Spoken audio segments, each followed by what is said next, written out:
ఘంటసాల గారు ఘంటసాల గారు ఘంటసాల మాస్టర్‌తో అయితే మిమ్మల్ని పోలుస్తూ వచ్చారో అప్పుడు, ఘంటసాల గారి వాయిస్ క్వాలిటీ లాగా ఉందని కూడా అన్నారు. వారిని మీరు ఫస్ట్ టైమ్ ఎప్పుడు కలిసారు? మీ పాట వారు విని ఏమన్నారు? ఫస్ట్ టైం నేను ఘంటసాల గారిని కలిసింది when I was a small bye. 13 years, 14 years ఉండేవాడు. మెడ్రాస్‌కెళ్ళాను. సుశీల్ గారు ఇంట్లో ఉన్నానన్నమాట. ఆవిడతో రికార్డింగ్‌కెళ్తున్నాను రెగ్యులర్‌గా. మెడ్రాస్‌కెళ్ళడానికి కారణం సుశీల్ గారితో రికార్డింగ్‌కి వెళ్ళడం అంతే. హ్మ్. అదే నా ప్రోగ్రామ్ సమ్మర్ హాలిడేస్‌లో. ఒకరోజేమో "రేయ్! ఇవాళ మీ గురువుగారితో రికార్డింగ్ రా" అని. ఘంటసాల గారితో అమ్మో బాబోయ్! పాదాలు గబ గబ తయారైపోయి వెళ్ళిపోయాం. జమినీ స్టూడియోస్‌లో రికార్డింగ్.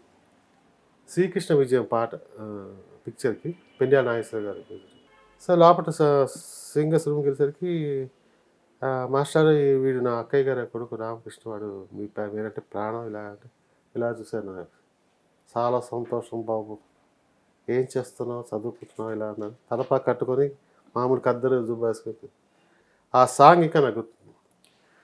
సుందరియల్దెల పిలుపు తరితాలలిలాలలిలాలి వలపుల దాచిన మనసు ఒక మాధవునికే తెలుసు ఈ మాధవునికే తెలుసు.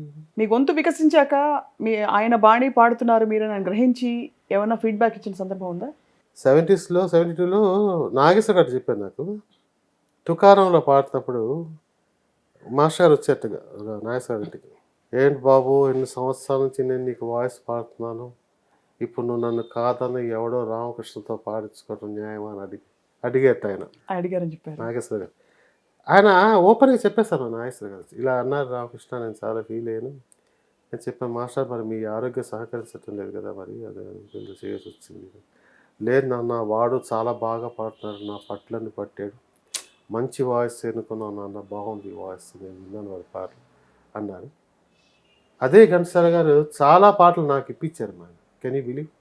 ఇప్పించారు. అది ఆయన ఆయన పాడలేక ఈ పాట నా వల్ల కాదు, మా వాడు రామకృష్ణ పాడి పెడతారు బాబు అని పాడించి నన్ను ఎందుకు ఇబ్బంది పెడతారు. అప్పుడు హాస్పిటల్లో ఉన్నాం. అలా ఒక 5-6 పాటలు ఆయన పాడవలసిన పాటలు. కొన్ని పాటలు ఆయన కొన్ని లైన్లు, నేను కొన్ని లైన్లు, అట్లా ఇద్దరం కలిసి పాడవలసి వచ్చింది. అలా మీ ఇద్దరం కలిసి పాడిన పాట ఏంటంటే అల్లూరి సీతారామరాజులో తెలుగు వీరలేవరా పాట ఉంది కదా. స్వాతంత్ర వీరుడా స్వరాజ్య భానుడా అల్లూరి సీతారామరాజ అక్కడి నుంచి నేను జాయిన్ అయ్యాను. అది ఎలా అయిందంటే నేను అప్పుడు నాకు ఇంకా మ్యారేజ్ అవ్వలేదు, సుశీల్ గారి ఇంట్లో ఉన్నాను. ఈయన ఫోన్ చేశారు మధ్యాహ్నం ఫోన్ చేస్తున్నప్పుడు. ఒరే మీ గురుగారు ఫోన్ చేశారా నువ్వు మాట్లాడాలంటే వెళ్ళలేదు. మాస్టర్ గారు చెప్పండి. బాబు ఏం చేస్తున్నావు నాన్న? ఫోన్ చేస్తున్నా సార్. ఆహా ఏంట్రా ఇంట్లో వంటలు ఇవాళ?